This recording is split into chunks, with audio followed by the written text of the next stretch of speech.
മിനിറ്റിനുണ്ട് 4 മാർക്കിന്റെ ഒരു ക്വസ്റ്റ്യൻ ആണ് ഞാൻ നിങ്ങളെ പഠിപ്പിക്കാൻ പോകുന്നത്. ക്വസ്റ്റ്യൻ എന്താ? Explain how the boiling point of water varies under the following conditions.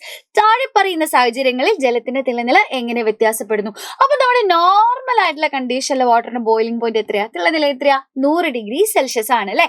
ഇനി നിങ്ങൾ മനസ്സിലാക്കേണ്ട ഒരു കാര്യമുണ്ട്, വാട്ടറിന്റെ ബോയിലിംഗ് പോയിന്റും പ്രഷറും ഭയങ്കര സ്നേഹത്തിലാ. എന്ന് പറഞ്ഞാൽ പ്രഷർ കൂടിയാല് BP കൂടും എന്ന് പറഞ്ഞാൽ പ്രഷർ കൂടിയ ബോയിലിംഗ് പോയിന്റ് കൂടും, പ്രഷർ കുറഞ്ഞാൽ BP കുറയും അല്ലെ. പ്രഷർ കുറഞ്ഞാൽ ബോയിലിംഗ് പോയിന്റ് കുറയും എന്ന് പറഞ്ഞാൽ മർദ്ദം കൂടിയാൽ തിളനില കൂടും, മർദ്ദം കുറഞ്ഞാൽ തിളനില കുറയും. ഉയർന്ന പ്രദേശങ്ങൾ ഹൈ ആൾട്ടിറ്റ്യൂഡ്സിൽ എന്താ പ്രശ്നം? ഉയരം കൂടുന്തോറും പ്രഷർ കുറയും. ഹൈ ആൾട്ടിറ്റ്യൂഡ്സിലേക്ക് എത്തുമ്പോൾ അവിടെ പ്രഷർ കുറയും. അപ്പൊ പ്രഷറും ബോയിലിംഗ് പോയിന്റും ഒരേപോലെ. പ്രഷർ കുറഞ്ഞാൽ ബോയിലിംഗ് പോയിന്റ് ഡിക്രീസ് ചെയ്യുന്നു അല്ലെ. അപ്പൊ ഉയർന്ന പ്രദേശങ്ങളിൽ തിളനില കുറയുന്നു എന്ന് പറയാം.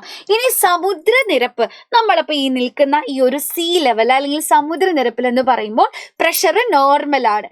അപ്പൊ നോർമൽ കണ്ടീഷൻസിൽ വാട്ടർ ബോയിൽ ചെയ്യുന്നത് എങ്ങനെയാ? സാധാരണ നിലയിൽ ജലം തിളയ്ക്കുന്നത് ഏത് താപനിലയില?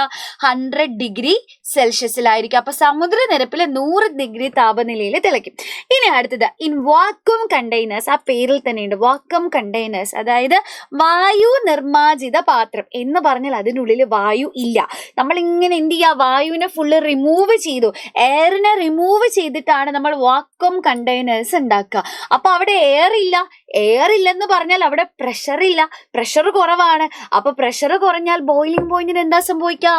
നമ്മുടെ ബോയിലിംഗ് പോയിന്റ് ഡിക്രീസ് ചെയ്യും. അപ്പൊ വായു നിർമ്മാർജിത പാത്രങ്ങളിൽ തിളനില കുറയുന്നു അല്ലെ. തിളനില എന്താ സംഭവിക്കുക? കുറയുന്നു. ഇനി പ്രഷർ കുക്കർ നോക്കിക്കേ മക്കളെ, പ്രഷർ കുക്കർ എന്ന് പറഞ്ഞാൽ പേരിൽ തന്നെ ഉണ്ട് അല്ലെ. ഹൈ പ്രഷറിൽ നമ്മൾ ഫുഡ് കുക്ക് ചെയ്യുന്ന സാധനമാണ് പ്രഷർ കുക്കർ എന്ന് പറയുന്നത്. പ്രഷർ കുക്കറിന്റെ ഉള്ളിൽ പ്രഷർ കൂടുതലാ. പ്രഷർ കൂടിയാൽ ബോയിലിംഗ് പോയിന്റിന് എന്താ സംഭവിക്കുക? പ്രഷർ കൂടിയാൽ ബോയിലിംഗ് പോയിന്റ് കൂടും. അപ്പൊ പ്രഷർ കുക്കറിൽ എന്താ സംഭവിക്കുക? മർദ്ദം കൂടുതലാണ്, അപ്പൊ തിളനിലയും കൂടുതലായിരിക്കും. അങ്ങനെയാണെങ്കിൽ നിങ്ങൾ പറയണം 100 ഡിഗ്രി സെൽഷ്യസിലാണോ, 100 ഡിഗ്രി സെൽഷ്യസിൽ കുറവായിട്ടാണോ, 100 ഡിഗ്രി സെൽഷ്യസിൽ കൂടുതലായിട്ടാണോ പ്രഷർ കുക്കറിൽ വെള്ളം തിളയ്ക്കുന്നുണ്ടാവുക? അപ്പൊ നിങ്ങൾ അതൊന്ന് താഴെ കമന്റ് ബോക്സിൽ കമന്റ് ചെയ്യുക.